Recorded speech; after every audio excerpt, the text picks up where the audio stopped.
Hello दोस्तों, welcome to aspirant IQ। एक बार फिर से झारखंड करंट अफेयर का पार्ट 2 वीडियो लेके आ गए हैं। 19 तारीख को एग्जामिनेशंस है, उसके पॉइंट ऑफ व्यू से ये बनाया गया है और ये आगे वाले एग्जामिनेशंस LDC के लिए और CGL के लिए टेक्निकल आपके लिए बहुत इंपॉर्टेंट है। इसमें वही सब टॉपिक को कवर किया गया है जो आपके एग्ज़ाम में पूछे जाएंगे और मेरा गारंटी है कि आपको इस टॉपिक से क्वेश्चन देखने को मिलेंगे ही।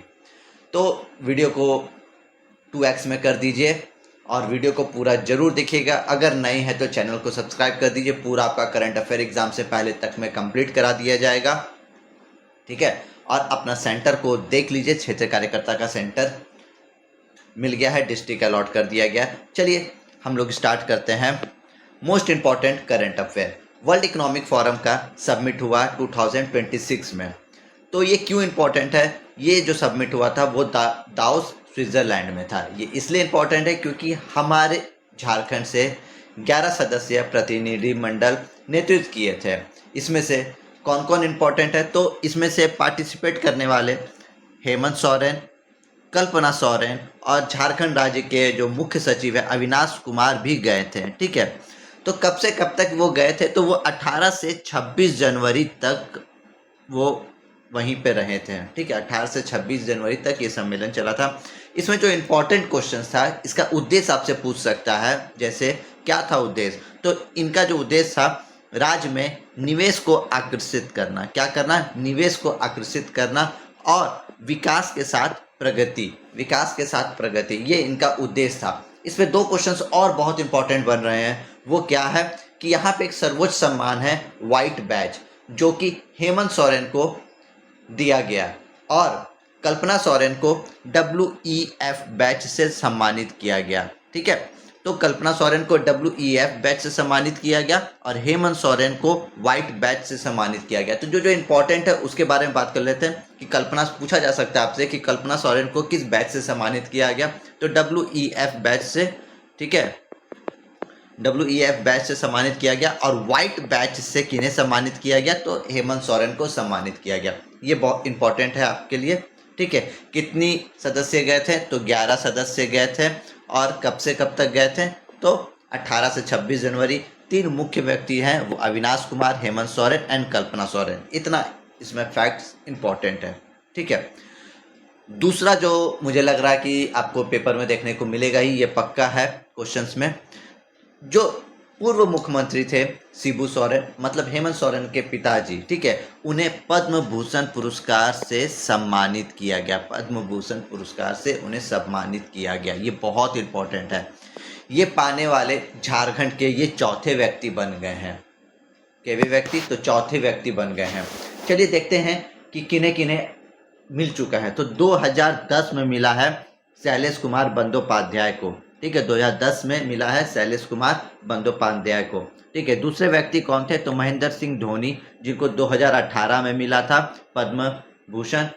कड़िया मुंडा, जिनको 2019 में पद्म भूषण और 2026 में पद्म भूषण मिला है शिबू सोरेन को, ठीक है। हाल ही में इनका देहांत हो गया, ठीक है। इनको मरणोपरांत मिला है।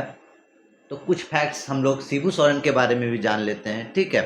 तो शिबू सोरेन का जन्म कब हुआ? तो 11 जनवरी 1944 को हुआ। कब हुआ? 11 जनवरी 1944 को नेमरा गांव, गोला प्रखंड, रामगढ़ में हुआ था, ठीक है। 11 जनवरी 1944। इस दिन 11 जनवरी को एक और CM का जन्मदिन है। तो कमेंट करके बताइए किनका जन्मदिन है, ठीक है। कमेंट करने वालों को कुछ जरूर मिलेगा, ठीक है। तो कमेंट करके बताइए कि किनका जन्मदिन है। एक और CM है, उनका भी जन्मदिन इसी दिन है, ठीक है। इनका जन्म कहाँ हुआ था? नेमरा गांव, जो कि रामगढ़ गोला प्रखंड में, ठीक है। इनकी मृत्यु होती है 4 अगस्त 2025 को। कब? 4 अगस्त 2025 को। कहाँ? दिल्ली के गंगा राम हॉस्पिटल्स में। 81 वर्ष की आयु में इनकी मृत्यु हो जाती है, ठीक है। इनका बचपन का नाम क्या था? तो शिवपाल या शिवचरण मांझी। क्या था? शिवपाल या फिर शिवचरण मांझी इनका बचपन का नाम था। पिता का नाम सोबरन सोरेन, माता का नाम सोनामणि सोरेन और पत्नी का नाम रूपी सोरेन। यही गई थी इस इनके बिहाफ में लेने के लिए, ठीक है। और शायद कल्पना सोरेन भी थी इनके साथ, ठीक है। इनके 3 पुत्र थे और 1 पुत्री। ठीक है, 3 पुत्र कौन? दुर्गा सॉरेन, हेमंत सॉरेन और बसंत सॉरेन। ठीक है, दुर्गा सॉरेन की मृत्यु हो गई। इनकी वाइफ का नाम क्या है? कमेंट करके जरूर बताइएगा। ठीक है, इनकी वाइफ का क्या नाम है? हेमंत सोरेन जो अभी वर्तमान में सीएम है, और बसंत सोरेन जो विधायक है। ठीक है, और इनकी जो पुत्री है उनका नाम अंजना सोरेन है। क्या है? अंजना सोरेन है। ठीक है, शिबू सोरेन के कुछ अचीवमेंट के बारे में बात कर लेते हैं। सोनोत संथाल समाज का गठन 1970 में शिबू सोरेन ने किए थे। कब? 1970 में सोनोत संथाल का गठन किए थे। ठीक है, और जेएमएम का गठन 4 फरवरी 1972 को किए। कब? 4 फरवरी 1972 को किए। ठीक है, ये लोकसभा के 8 बार सदस्य रह चुके हैं, राज्यसभा के 3 बार सदस्य रह चुके हैं, और मुख्यमंत्री 3 बार रहे हैं। कब कब? तो 2005 में, 2008 में और 2009 में।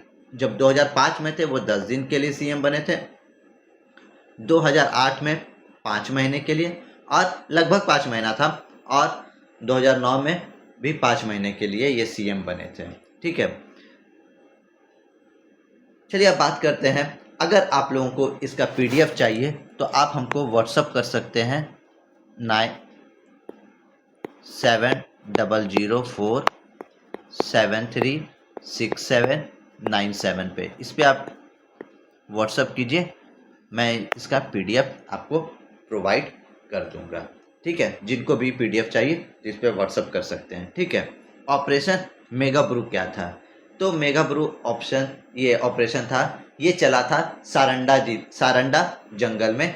नक्सल विरोधी ये ऑपरेशन था। आपसे पूछ सकता है कि ऑपरेशन मेगा ब्रू क्या था? तो ये नक्सल विरोधी ऑपरेशन है। ठीक है, कहाँ चलाया गया ये इंपॉर्टेंट है। तो ये सारंडा के जंगल में चलाया गया था।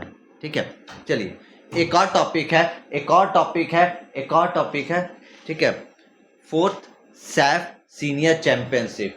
ठीक है, 4th सैफ सीनियर चैंपियनशिप। ठीक है, ये क्यों इंपॉर्टेंट है? तो ये आपके लिए इसलिए इंपॉर्टेंट है क्योंकि ये झारखंड में हुआ था। कहाँ हुआ था? झारखंड में हुआ था। कब से कब हुआ था? तो 24 से लेकर 26 अक्टूबर 2025 तक। ठीक है, कब से कब तक हुआ? तो 24 से लेकर 26 अक्टूबर 2025 तक हुआ।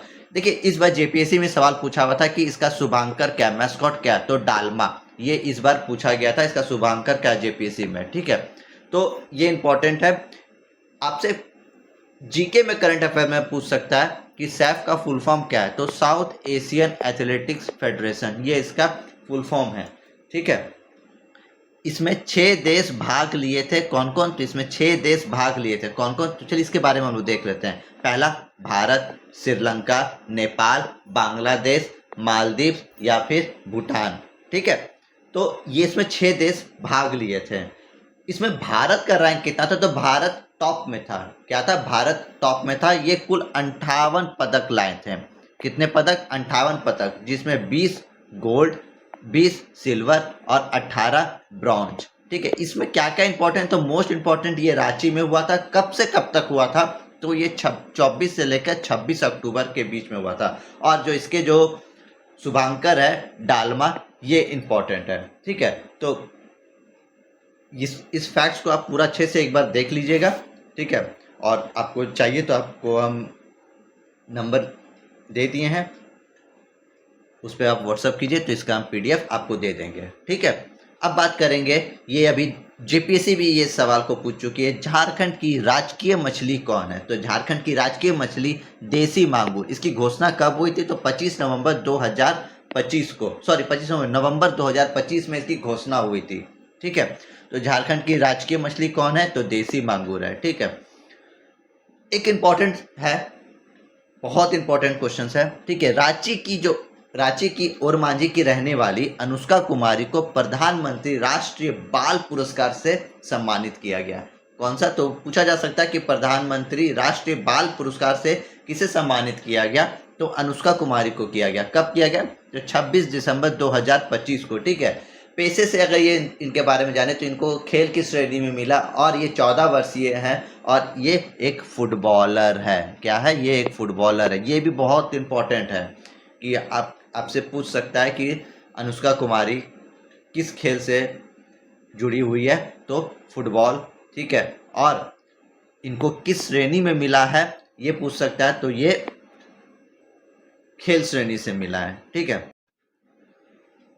सैयद मुश्ताक अली ट्रॉफी 2025-26 में झारखंड के ने जीता। ठीक है, बहुत बड़ा अचीवमेंट है। स्पोर्ट्स सेक्टर से अगर सवाल आ सकता है तो ये सवाल जरूर पूछा जा सकता है कि पहली बार झारखंड जीता है सैयद मुश्ताक अली ट्रॉफी। ठीक है, तो पूछा जा सकता है कि इनको हराया गया, तो ये हराते हैं हरियाणा को। ठीक है, हरियाणा को हराया गया कितने रनों से, तो 69 रनों से इनको हराया गया। ठीक है, तो इस कप्तान कौन थे, तो कप्तान थे ईशान किशन। कप्तान कौन थे, ईशान किशन। ठीक है, प्लेयर ऑफ द मैच किन्हें मिला, तो ईशान किशन को मिला था। ये 101 रन बनाते हैं 44 गेंदों में, ये 101 रन बनाते हैं। ठीक है, प्लेयर ऑफ द सीरीज पूछा जाए तो किन्हें मिला गया, तो अनुकूल रॉय को मिला। अनुकूल रॉय भी झारखंड के खिलाड़ी हैं। ठीक है, झारखंड के खिलाड़ी है, झारखंड से खेलते हैं, इनको मिला अनुकूल Roy player of the series. ठीक है, एक और खासियत बात है कि झारखंड की टीम एक मैच भी नहीं हारी। ठीक है, अपराजित रही थी। ठीक है, तो चलिए हम लोग बात करते हैं, वीडियो को यहीं ख़त्म करते हैं। और अगर वीडियो अच्छा लगा तो चैनल को सब्सक्राइब ज़रूर कीजिएगा। ठीक है, एक लाइक भी कीजिएगा, और आपको जिस टॉपिक में वीडियो चाहिए तो आप कमेंट करके बताइए, हम आपको ज़रूर रिप्लाई करेंगे, ज़रूर उस चीज़ का आपको वीडियो बना के देंगे। ठीक है, तो कैसा लगा कमेंट करके ज़रूर बताइएगा। चलिए मिलते हैं इसके नेक्स्ट सीरीज़ में, पार्ट